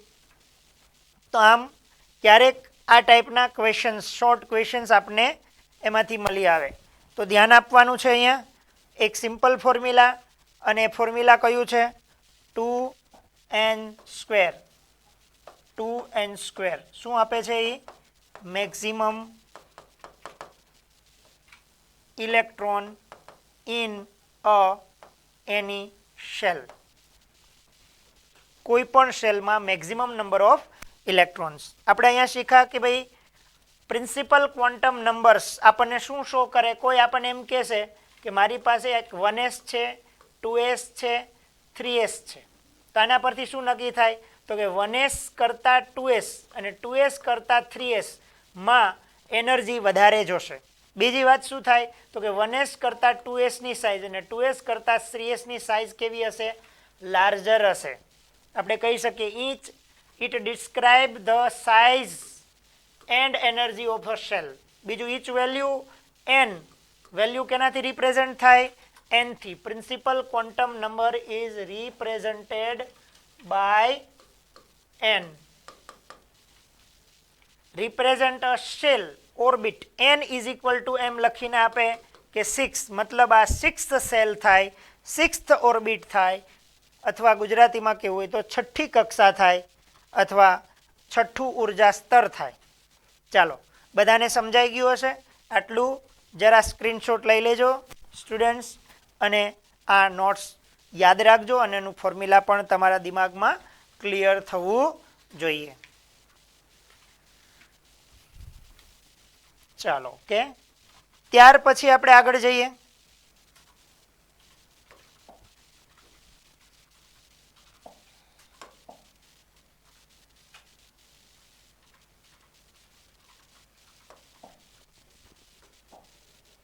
આપણો second quantum number that is known as azimuthal quantum number. Either આપણે એને કહીએ angular quantum numbers represent by L. કયા સિમ્બોલથી represent થાય? L. તો પહેલી વાત તો એ શું ડિસ્ક્રાઇબ કરે તો કે it describe a sub cell. પેટા સ્તર નક્કી કરે, પેટા ઉર્જા સ્તર નક્કી કરે. બીજી વાત આપણે યાદ રાખશું અહીંયા, each value of L represent a sub cell.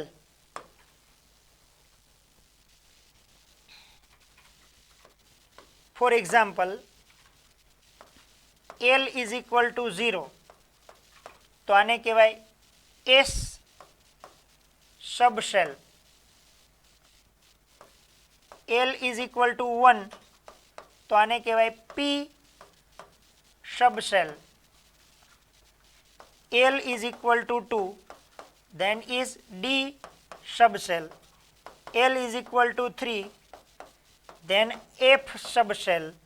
L is equal to 4, then G subshell. Okay, આ ખાસ ઇમ્પોર્ટન્ટ છે આપણા માટે. પહેલી વાત, આગળ તમને L equal to 5 આવે તો અહીંયા એના પછી SPDFG પછી શું આવે? H subshell.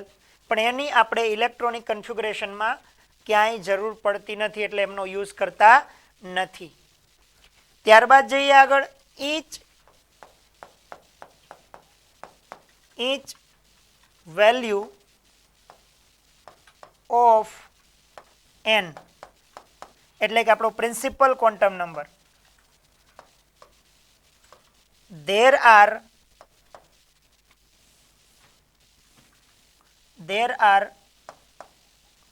total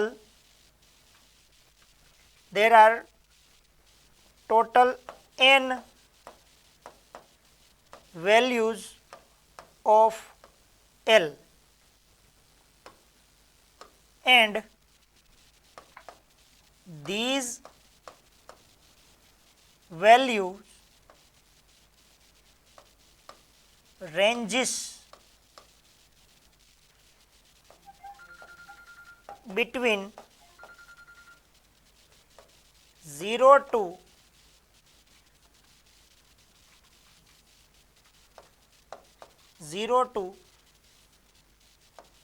8 n-1.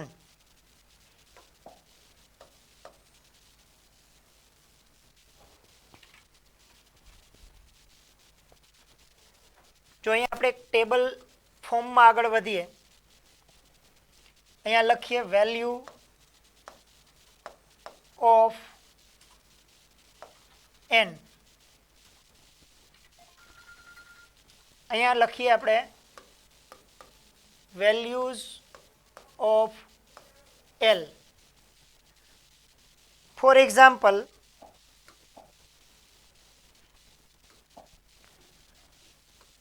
n is equal to 1 લઈએ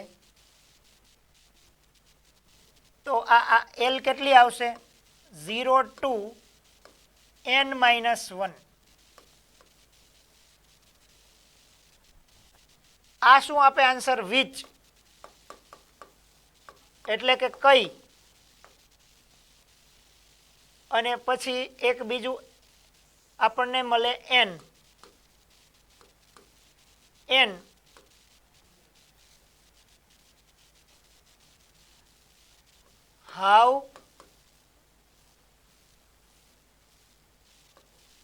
how many, એટલે કે કેટલી. આ બેનો અર્થ સમજવો. તમને કોઈ એમ કે n is equal to first cell, એટલે આપણું ફર્સ્ટ ઓર્બિટમાં વેલ્યુ ઓફ l કઈ કઈ હોય? તો કે 0 to n-1. n 1 છે, 1 - 1 0, એટલે વેલ્યુ ઓફ l આપણને કેટલી મળે? એક જ મળે. કેટલી? 0 મળે. અને 0 મતલબ મેં કહ્યું કેટલી? s. 0 ને શું કહેવાય? 0 નું નેમ જ શું છે? s સબ સેલ. અને s સબ સેલ એટલે કોણ આવે? તો કે n is equal to 1 છે, તો આમાં 1s આવે. એટલે n હાઉ મેની? n કેટલા છે? 1, તો એક જ સબસેલ આવશે. જુઓ, હવે આપણે જઈએ n is equal to 2 હોય તો l ની કેટલી વેલ્યુ મળશે? તો કે l ની 2 વેલ્યુ મળશે. l is equal to 0 to n-1, 2 - 1, 2 - 1 એટલે 1, 0 થી 1, એક 0 આવશે, બીજું l is equal to 1 આવશે. જો l equal to 0, l equal to 1, તો આગળ આપણે કહ્યું, જુઓ l equal to 0 એટલે s સબસેલ આ સેકન્ડ ઓર્બિટમાં છે તેનું સેકન્ડ સબસેલ 2s, અને l equal to 1 તો p સબસેલ, અને n એટલે સેકન્ડ લેવલમાં છે એટલે સેકન્ડ 2s and 2p 2 સબસેલ જોવા મળશે. કેટલા સબસેલ છે અહીંયા? અહીંયા 1 સબ સેલ, અહીંયા કેટલા? 2 સબ સેલ.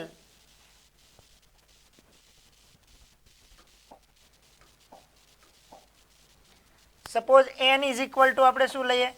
3, તો આપણને સબસેલ કેટલા મળશે?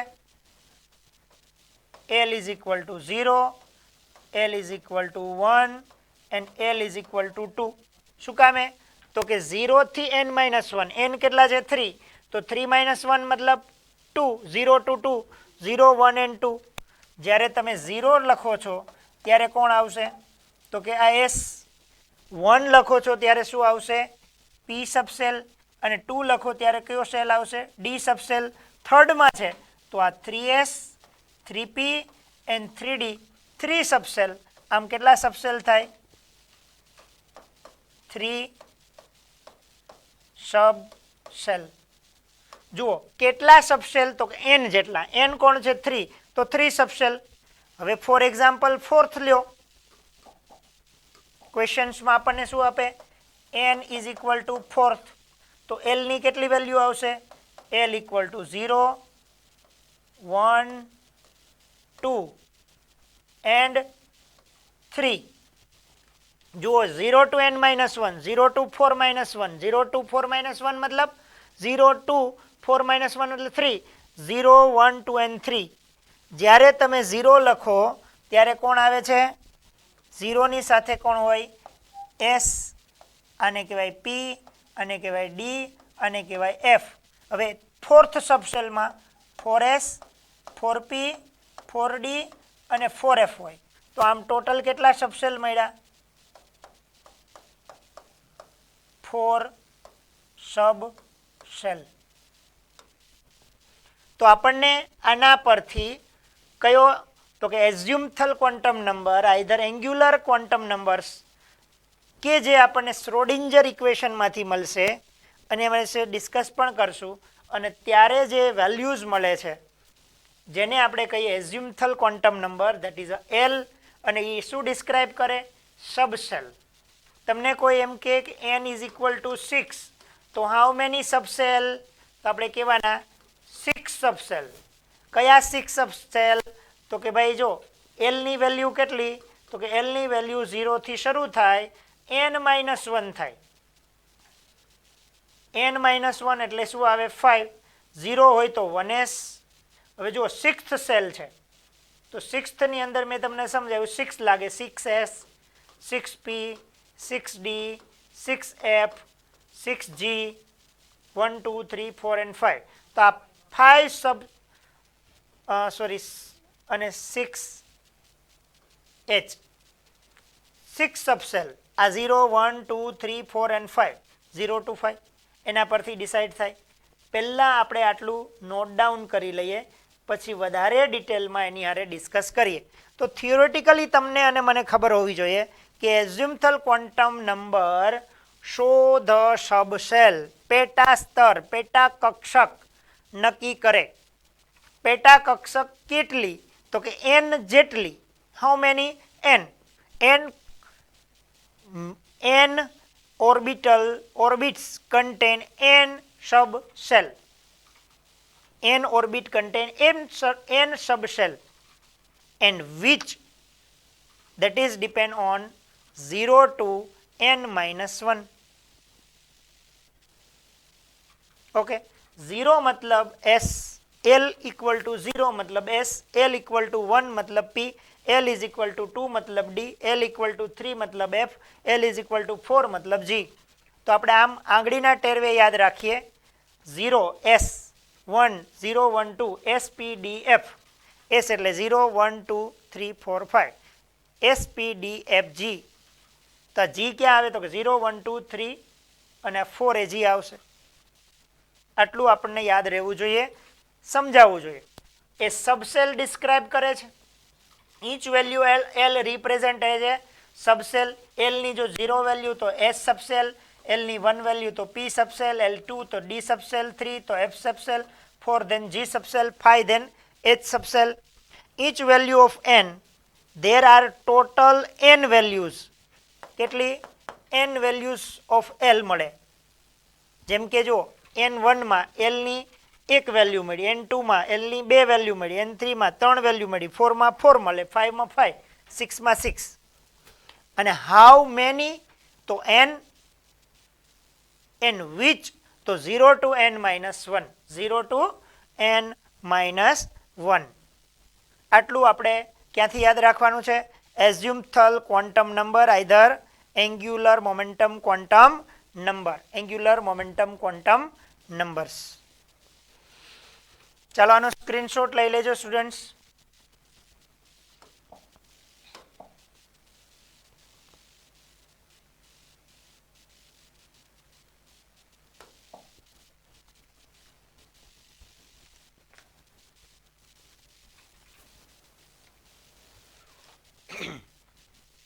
અહીંયા 1 સબસેલ, તો 1 સબસેલ કયો આવશે? તો 1 સબસેલ ઓનલી 1s. અહીંયા 2 સબસેલમાં કોણ આવશે? 2s and 2p. આમાં 3 સબસેલમાં કોણ આવશે? 3s, 3p and 3d. અહીંયા 4 સબસેલમાં 4s, 4p, 4d and 4f. Fourth સબસેલમાં. યાદ આપણે આટલું રાખવાનું છે. l ની 0 વેલ્યુ એ આપણને શું મળે? s મળે. ફરીથી એક વખત ધ્યાન આપી દેજો અહીંયા એટલું.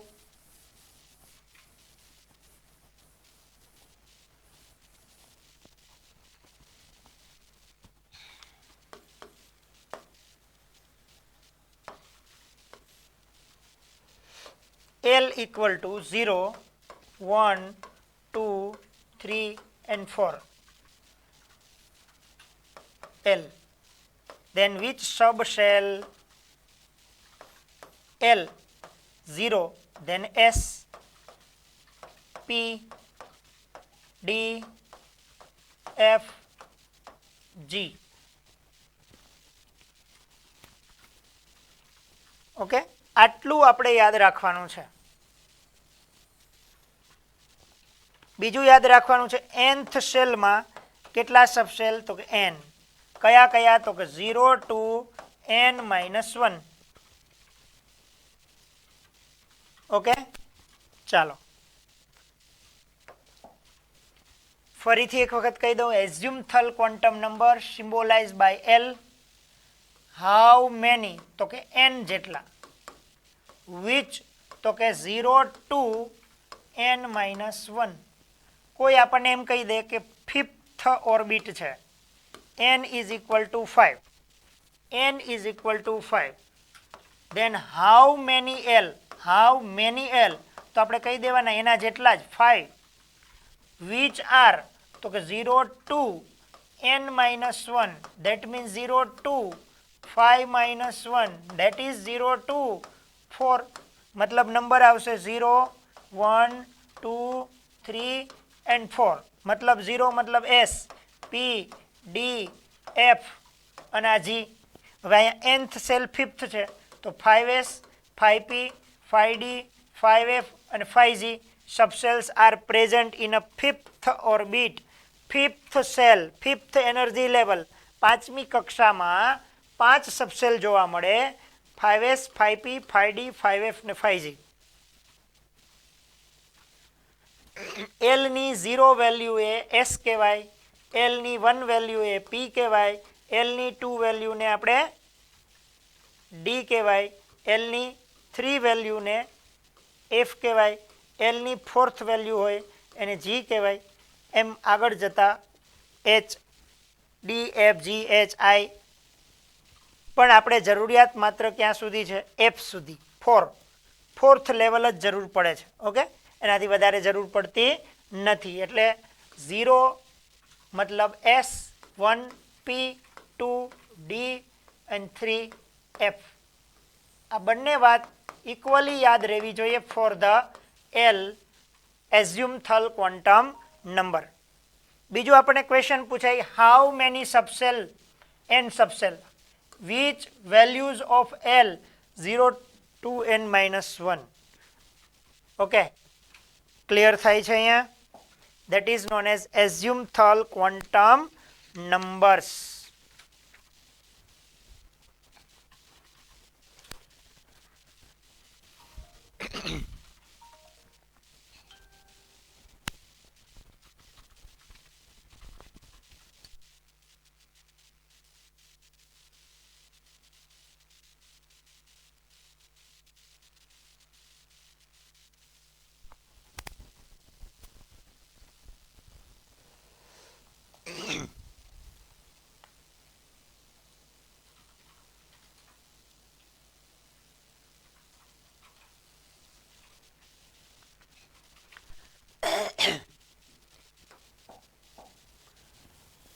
Remember this sometime અહીંયા આપણે કીધું ને કે it is also known as angular quantum numbers as orbital angular momentum of electron can be calculated. ક્યારેક આપણને એક્ઝામમાં angular orbital angular momentum of electrons find કરવાનું પૂછે તો orbital angular momentum is equal two formula h/2 pi under route L into bracket L plus 1.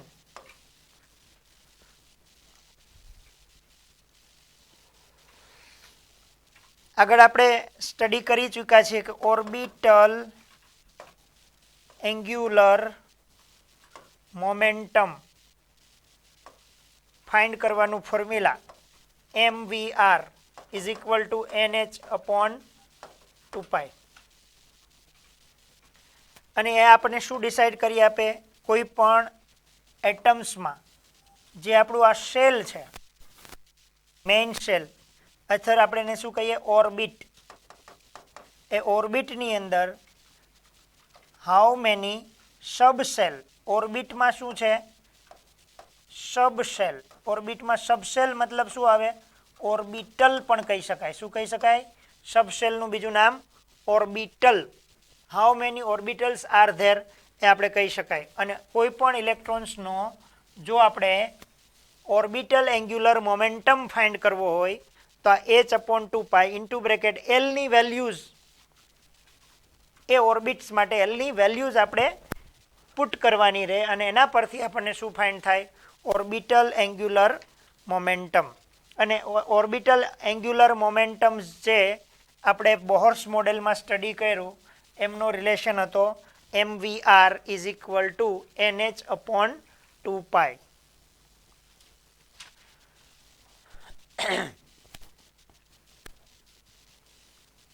જ્યારે એક્ઝામમાં પૂછાય કે what is a angular momentum, તમને કોઈ એમ કહે કે આ ઇલેક્ટ્રોન્સ 2s ઓર્બિટમાં છે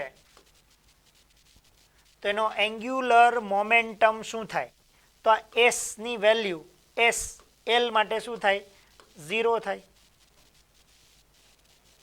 તો અહીંયા h/2 pi into bracket L0 into bracket 0 plus 1, તો આ બધી વેલ્યુ 0, એન્ગ્યુલર મોમેન્ટમ શું હોય, 0 હોય એસ ઓર્બિટમાં. રીઝન એ છે કે ઇલેક્ટ્રોન્સ એસ ઓર્બિટમાં તમે સમજશો થોડી વાર પછી, તો electrons are spherical in nature હોય અને સ્ફેરિકલમાં હોય એમાં એન્ગ્યુલર મોમેન્ટમ જોવા મળે નહીં. એ કેમાં જોવા મળે એ આગળ આપણે ડિટેલની અંદર ડિસ્કસ કરશું. શ્રોડિંજર ઇક્વેશન કે જ્યાંથી જેનો ઉદ્ભવ થયો છે એમાં ડિટેલમાં ડિસ્કસ કરશું ત્યારે સમજાઈ જશે. જો આપણને 2p માટે કોઈ પૂછે તો આપણે એસ પછી પી આવે, પી મતલબ એલ ઇઝ ઇક્વલ ટુ 1, તો અહીંયા h/2 pi into bracket 1 plus 1, 1 plus 1 2, 2 1 જા 2, under route 2, h/2 pi into under route 2 થઈ શકે. ઓકે, એમનો યુઝ કરી શકાય. આ એક વધારાની નોટ્સ હતી, ધ્યાનમાં રાખજો. ક્યારેક એક્ઝામમાં પૂછાય તો આપણે એનું કેલ્ક્યુલેશન આ ફોર્મ્યુલાથી કરી શકીએ. સ્પેસિફિકલી છે એ ઓર્બિટલ્સ એન્ગ્યુલર મોમેન્ટમનું ફોર્મ્યુલા થશે. ત્યારબાદ આપણી પાસે મેગ્નેટિક ક્વોન્ટમ નંબર્સ છે. આપણી પાસે થર્ડ વન છે magnetic quantum numbers.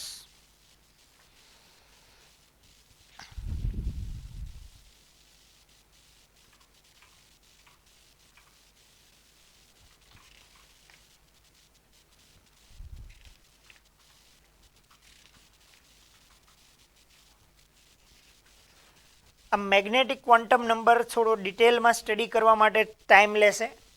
Already 1 hours and 45 મિનિટ્સનો lecture થઈ ગયો છે, એટલે અત્યારે આપણે આ લાસ્ટ 2 ટોપિક ક્લિયર કરીએ છીએ. નેક્સ્ટ લેક્ચરમાં હું તમને મેગ્નેટિક ક્વોન્ટમ નંબર્સ ડિટેલમાં એક્સપ્લેન કરીશ. અહીંયા સુધી સરસ રીતે રિવાઇઝ કરજો, ટેક્સ્ટ બુકને પણ જોતા જજો. સાથે સાથે ગુજરાતી ઇંગ્લિશ મીડિયમ કાંઈ પ્રોબ્લેમ પડે તો તમે મને કહી શકો છો. આપણી ટેક્સ્ટ બુકમાં ક્વોન્ટમ નંબર્સ આપણે સ્ટાર્ટ કરી દીધા છે. Principal quantum numbers, okay, azimuthal quantum numbers clear કરી ચૂક્યા છીએ. ત્યાં સુધી ક્લિયર કરજો. ઓકે, ચલો, ઓકે, બાય, જય શ્રી કૃષ્ણ.